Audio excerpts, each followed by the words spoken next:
Welcome to Football Worldwide and this week's edition of European Weekly Catch-Up.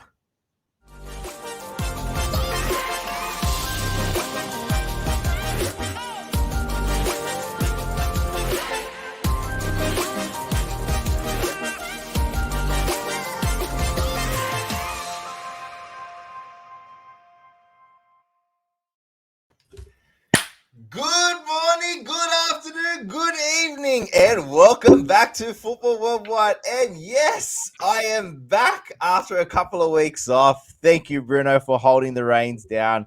My name is Jonathan. In case you did forget, I have been very busy the last couple of weeks with a lot of personal things, but I'm back with my mate, with my buddy, doing what I love doing best and talking European football. How are you, Jonathan? It is good to have you back. But guys, before we get into the formalities, don't forget to like and subscribe to our channel. And before Jonathan does cut me off this week, we do include timestamps for your convenience. So guys, be sure to like and subscribe because we do have a lot of content coming out. But on this week's edition of European Weekly Catch-Up, we are covering EPL Matchday 18, Serie A Matchday 18, La Liga Matchday 18, and Bundesliga Matchday 17.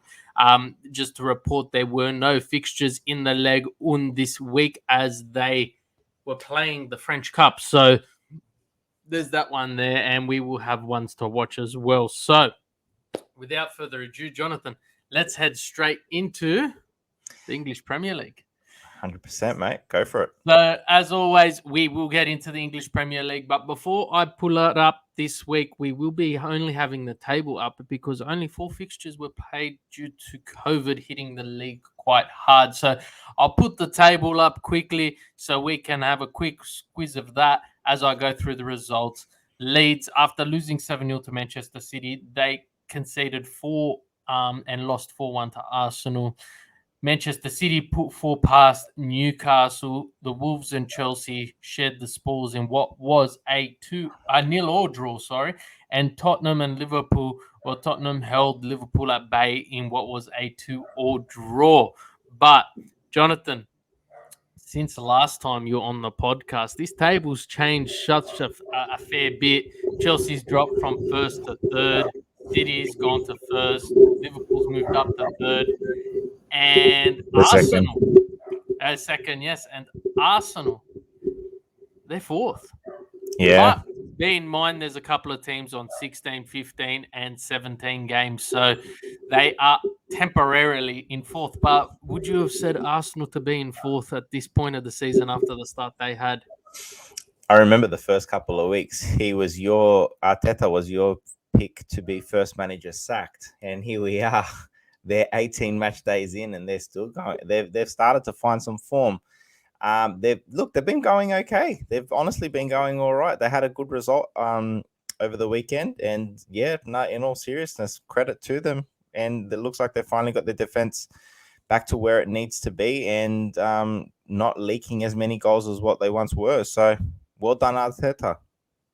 Yeah, and look, while we're on the topic of the Premier League, because there weren't too many fixtures, we won't get into them, but Chelsea's been hit quite hard with the COVID pandemic. They had a fair few out against in their clash against Everton, and Tuchel came out prior to the clash against Wolves and said we requested the game to be postponed. The Premier League did reject it, and we are playing. I don't agree. A lot of we're getting new cases every single day, and we're traveling 3.5 hours on a bus, all in a confined space. So we're mitigating the risk, but it's not fair. So, do you put that down partially as to why Chelsea's gone from first to third in the matter of weeks? You can't they have been hit pretty strongly with their actual injury, suspension. COVID hit very hard over the last 2 weeks in particular, but so is a lot of the other leagues and a lot of the other teams and that too. I think you got to take into consideration the personnel of who they have actually lost, and they can't seem to get that fluidity which they once had at the beginning of the season. Lukaku hasn't been in form. even though he's only come back the last couple of weeks from injury and that too. And he needs to work hard to get back that starting position. So, in saying that, Chelsea have got not the look. They're still strong enough to be able to take it to Man City and to Liverpool. They're definitely not out of this league race whatsoever. But they need to start to change something soon. Some people have been saying that Tuchel needs to accommodate and change the formation to the players that he's currently has fit and to suit. But that team, I don't know in the sense of the way that team plays. Normally, you can have they're like chess pieces, or not even, sorry, jigsaw pieces. You could put anyone in and they would fit perfectly as long as they all know their roles. They all know what position they're playing and what they need to do to be able to perform on the day. Yeah, and you mentioned Lukaku. He's one of their COVID positive players at the moment, so he's missed their last couple of fixtures. But was it fair on the Premier League to force Chelsea's hand and force them to play when there were so many fixtures postponed? Like, there were You rumors needed, of cases at yeah, United and they postponed the fixture, let alone actually having the proof at that point in time. And now we know there have been cases, but I think Tuchel is pretty spot on. Why haven't Chelsea been given the concession of Manchester United, Tottenham, Aston Villa, etc., when they've all been allowed to have their game postponed and Chelsea's been forced to fill the lineup? Do you think that's fair, or do you think this could? no, you're pretty spot on there, to be honest. And I do believe, like, look, when you looked at the Chelsea's bench on the weekend, there was a 15-year-old on the bench just to make up the numbers. Now you take that into no, yes, he was never going to play. He was literally there to make the numbers. But when you have to take that into consideration and the personnel that they are actually losing, I think the league's probably dropped the ball there, especially when they've postponed so many of the other matches. Why couldn't they do this? I know the argument was that they had enough fit players to field a formidable team. And yes, that's true. But when you've got the point of you've got a 15-year-old on your bench, doesn't matter if he's going to be used or not, it's still not right, in my opinion. Yeah, look, definitely, and you shouldn't be having to field, 2, 3 goalkeepers on your bench to make up numbers as well. I can't justify why everything's been the way it has been, but I think this potentially may come back to bite Chelsea. In a race where you've had some pretty teams that aren't dropping points, and you're forced to play with a depleted squad while the rest of the league's been given these concessions. I think come back end of the season, if they lose by 1 point or 2 points, questions will start to be asked, like, and they can basically claim, well, what's happened? But let's move on. We'll move on to the next one. Our favorite league here, the Serie A. Before we get into it, Jonathan, take it away. So, guys, match day 18 this week. Lazio beat it. Jesus, I've been out of this for too long. Lazio 3-1 winners over Genoa, and they have been absolutely dismal this season. Genoa, Bruno, Inter, the reigning champions, 5-0 over Della Salernitana. Roma, special mention, 4-1 over the high-flying Atalanta, and Mourinho getting the money over Gasperini's men there. Juventus 2-0 over Bologna. Udinese 4 goals past Cagliari. Sassuolo and Fiorentina played a 2-2 draw, and this was an entertaining one as well. Spezia and Empoli a 1-1 draw. Torino got the win over Verona 1-0. Sampdoria and Venezia played a 1-1 draw. And Napoli 1-0 winners over Milan to take them up to second position. Bruno, this is an interesting match day. This one had some results going far and wide. The one in particular, like I said before, special mention had to go to Roma, 4-1 over Atalanta. Roma played absolutely amazing, and Atalanta had nothing to show for it whatsoever. And credit to Mourinho and his men. He had his tactics right. Gasperini had no answer for what he threw at him as well.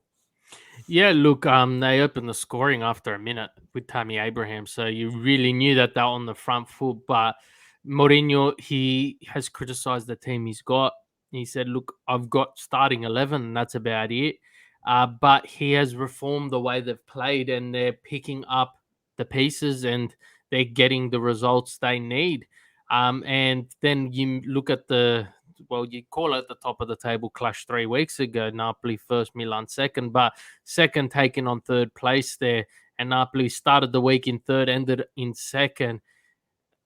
They got the 1-0 game, but it wasn't with the 1-0 win Napoli, but it wasn't without controversy. They thought they had equalised at the death there, AC Milan, and VAR ruled the goal out due to offside. But the VAR operatives, I believe, have been suspended because the wrong order was issued. So Giroud, yes, was offside, did not play the ball, but it was a foul. Yeah. But due to it was just the uproar was, oh, Milan got robbed because offside was the ruling. Well, if that's the case, yeah, they did get robbed, but it was a foul. VAR just didn't put the right one up. So it was a massive result in the scope of the Serie A. Inter have now been crowned winter champions. 7 of the last 10 teams to be crowned winter champions have gone on to win. Milan were winter champions last year, and they went on to finish second. And Napoli were the other two that were winter champions and gave up their leads to Juventus at the time. But do you really this fixture here was massive in the scope of the way the league was played domestically, but was the 1-0 result deserved here, or should the points have been split? Personally, I actually do think Napoli were the better team in this in the whole grand scheme of things. Yes, at the end they played a bit more defensive and they parked the bus, so to speak, and all that to hold off onto the lead. But I just thought they had, they started on the front foot, and Milan, with all the chances they had, they didn't have many clear cut chances which they actually should have put away. Ospina did have a great game in goal for Napoli.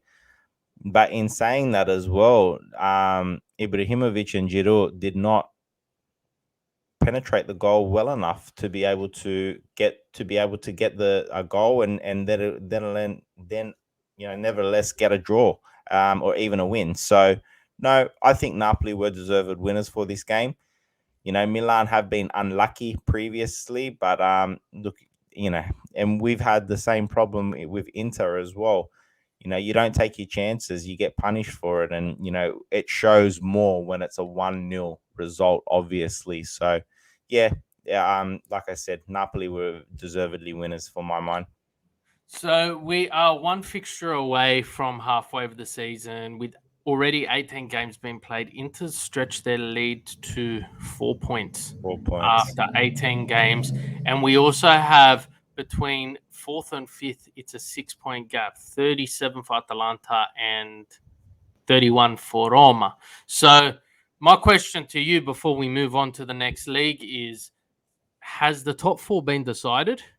And can Inter get that elusive 20th title?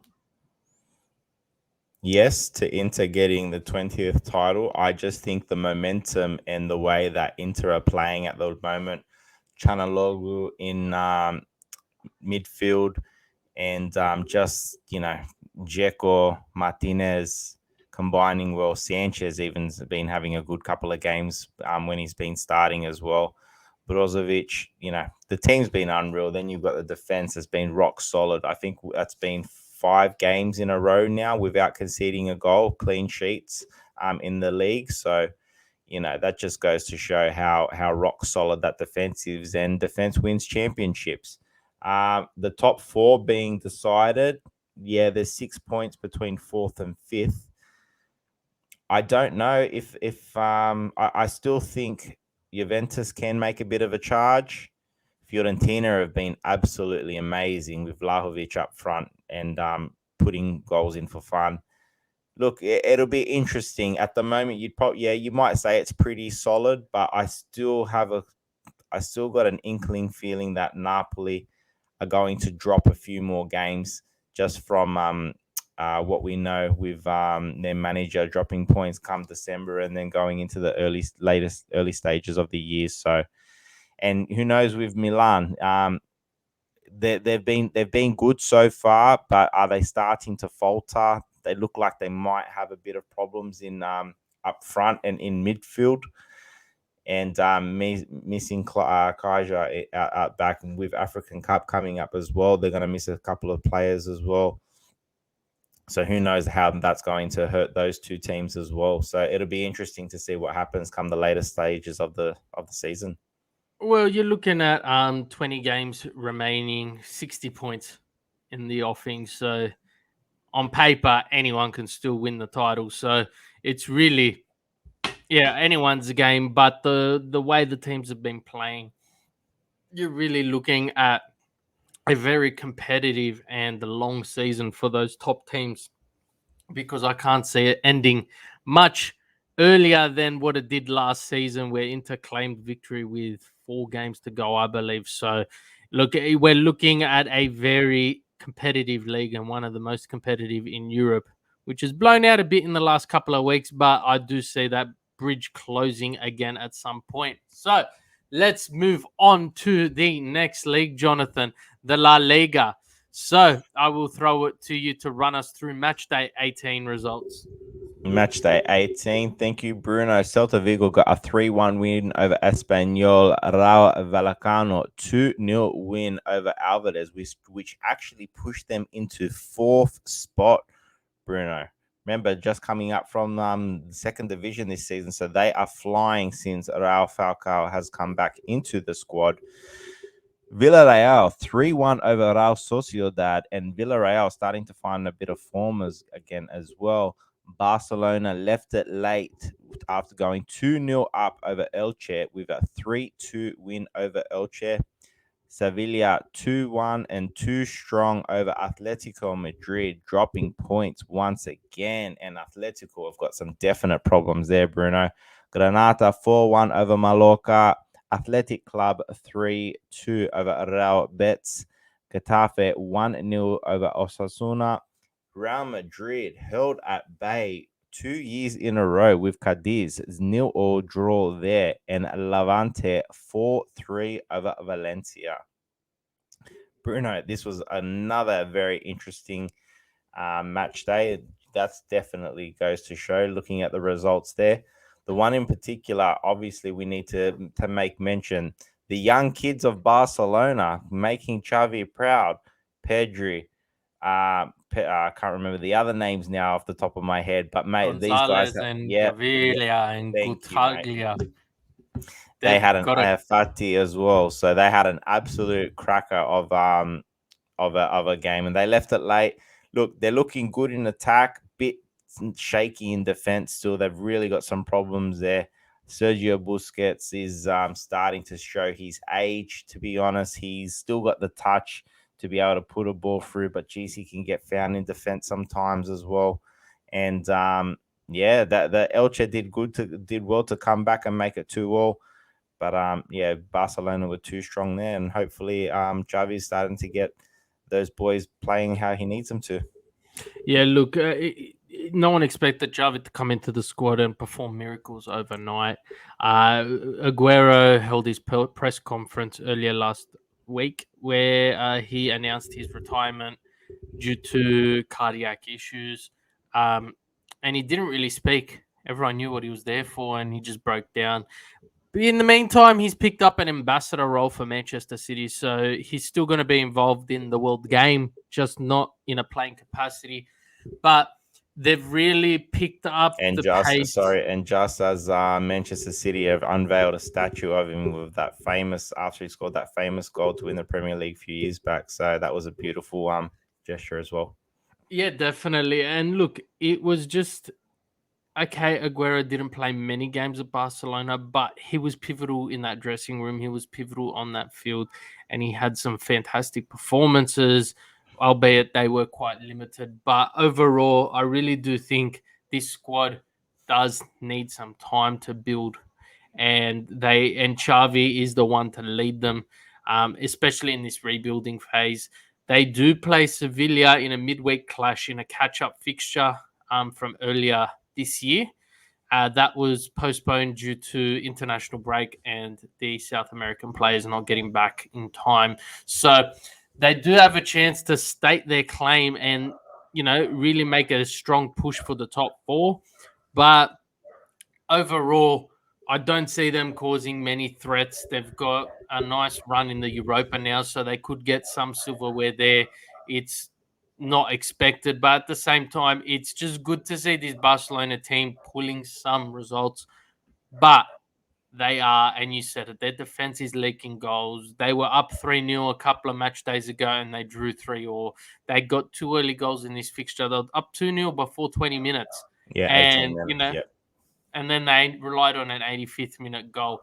But let's move across to Real Madrid, who took on Cadiz. Let me just throw some of these stats at you from the fixture. Real Madrid had 82% of the ball. They had 36 total shots to 4. They had 30 big chances created. They had 738 accurate passes to Cadiz's 94.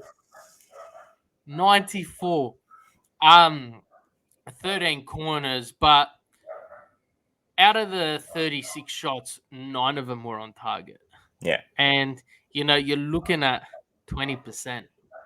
And when you're a team like Real Madrid, and when you filled the team that they did with Vinny Jr., Benzema, Hazard, Casemiro, Cruz, etc., you'd really expect their accuracy to be a bit more, when you're passing at 91% and you're creating these chances. Now, Cadiz is that team which, no matter where they are on the table, they cause problems because they would defend for 90 minutes and allow you to control the game and just hope to get a single point. And that's reflecting in their 14 points this season, where they've only had 2 wins and 8 draws. So you can put it down to the Cadiz performance being parking the bus, but with the chances made available, you'd really think Real Madrid should have converted something, to say the least. And Cadiz goalkeeper, he had an absolute blinder. He blocked shots from Vinny Jr., Benzema. The other notable mention I wanted to make that we haven't had to say much because he hasn't had much playing time, but Hazard, he is just a shell of his former self. And he had some good touches in this game, but he is nowhere near where he once was. And it just goes to show that I don't think he's ever going to get back to that state where he can anymore, because he's not taking on players anymore. He's not dribbling like he used to. He's not taking the ball on, chipping it forward and having a run. He gets caught out so easily when he gets pressure on him. And obviously it must be that bit of mentality that if he takes a hit or if he takes a touch, he's going to go down and get injured again. And I really feel for him in regards to that. But I think from now on in, as long as while he's in Real Madrid, and I don't think he's going to be there for much longer, because Ancelotti has also already come out and said that he doesn't fit in the team. But I think it just goes to show that he's not going to be where he once was, and he might need to look at getting a transfer in the not too distant future. Yeah, and I think that's where we leave the La Liga and we move on to Germany, Jonathan. Definitely. So we are moving on to the German Bundesliga now. Take it away, Bruno. So let's pull up these results, and we have Bayern enforcing their strength on the league, defeating Wolfsburg 4-0. Bochum struggled against Union Berlin, losing 1-0 there. Frankfurt were too strong for Mainz, winning 1-0. Mönchengladbach and Hoffenheim shared the spoils in what was a 1-1 draw. Greuther Fürth and Augsburg, nothing could split them in a 0-0 draw there. RB Leipzig surprisingly could not beat Arminia Bielefeld, losing 2-0. Hertha Berlin were too strong for Borussia Dortmund, winning 3-2 there. Freiburg were too strong for Leverkusen, winning that fixture 1-0. And Holm got the job done against Stuttgart, winning 1-0 there. So, Jonathan, the last time you appeared on European Weekly Catch-Up, your one to watch was the Dortmund Bayern derby. And at that point in time, it was a 1 point gap between Dortmund and Bayern. Bayern leading by 1 point. 3 weeks later, they are now leading by 9 points. Dortmund. And you really got to give credit to Bayern, but this is where we've said all season long, and we've always said it. If you give Bayern a whiff, they're going to take that chance and they're going to run with it. But we talk about Bayern week in, week out. Let's flash to Dortmund, who are visibly struggling. They've been knocked out of the Champions League in the group stage. They picked up the Europa League. They faced Hertha Berlin. They lost 3-2 on that occasion. But, you know, they defeated Greuther Fürth 3-0, who are sitting quite lowly on the table. But then they faced Bochum and got a very late equaliser to make it 1-1. So you really got to question their last 4 fixtures. They've got 2 losses, a draw, and a win. And these are players that are looking to, make their stance within the league. Is Dortmund out of the race? Yeah, 100%. They're done. The performance that they put through in this game was so dismal. And you know what? 2 goals to Dortmund. That result actually complements Dortmund quite well because they were well and truly behind the pace. They had absolutely no answer for Hertha Berlin in this game. Hertha Berlin could have had another 1 or 2 goals. The defense at Dortmund, Witzel in defense and Hummels, I have absolutely no idea what they're doing in defense because they just get smashed for pace and get just belted. They have absolutely no idea. And that's pretty much it, to be honest, mate. They rely on Haaland too much on goals, but when you're conceding that many at the back, there's only so much a striker can do. So in saying that, that's all I pretty much have to say about them. Special mention has to go to as well to RB Leipzig and Leverkusen. Although they both lost on the weekend, they had been performing quite well. So it'll be nice to see how they finish up the season. That's for sure. Yeah, definitely. And look, I think you've covered that and rounded off the Bundesliga quite well. So we will get that one out of there. Now, let's just have a quick chat here. So, guys, we normally do around the grounds ones to watch. We're heading into the pointy end of the year. And basically, my ones to watch and Jonathan's, we both consisted of Premier League fixtures. So, basically, we're just going to say the Boxing Day fixtures are the ones to watch. And you have, I think, 8 out of the 10 fixtures being played on that one night. So, I think it was 7 guys, for the Premier League. Yeah, there's a lot. Yeah. So, guys, that is probably one you really want to, glue yourself to the TV after you're dealing with your Christmas hangover, food coma, etc. It's one you really want to watch.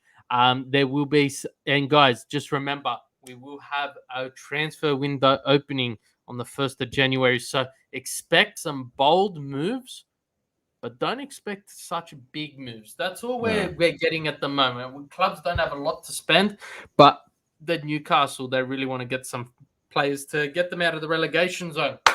Before I hand it to Jonathan to sign off, guys, don't forget to catch Everything EPL hosted by Mo, Jackson, and Cayman lately. I appeared on it last week.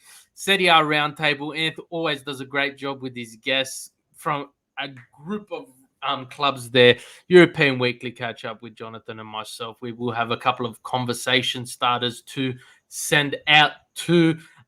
We'll have a couple of Champions League shows. We do have the Champions League shows. We'll have a couple of transfer windows.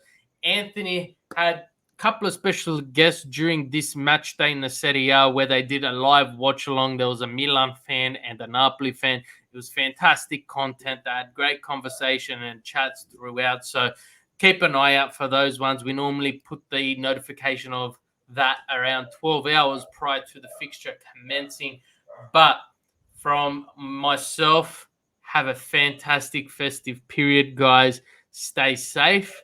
And just remember, football doesn't stop. So we will be coming to you with some fresh episodes between the Christmas and New Year break. Jonathan, it's been great to have you back, mate. Thank you, buddy. I've definitely missed doing this. And now that the festivities have quietened down for work, so I can definitely make a more consistent appearance. Thank you for holding the fort, Bruno. I have been tuning in and seeing what a great job you have been doing when I've had a chance. That's for sure, late at night.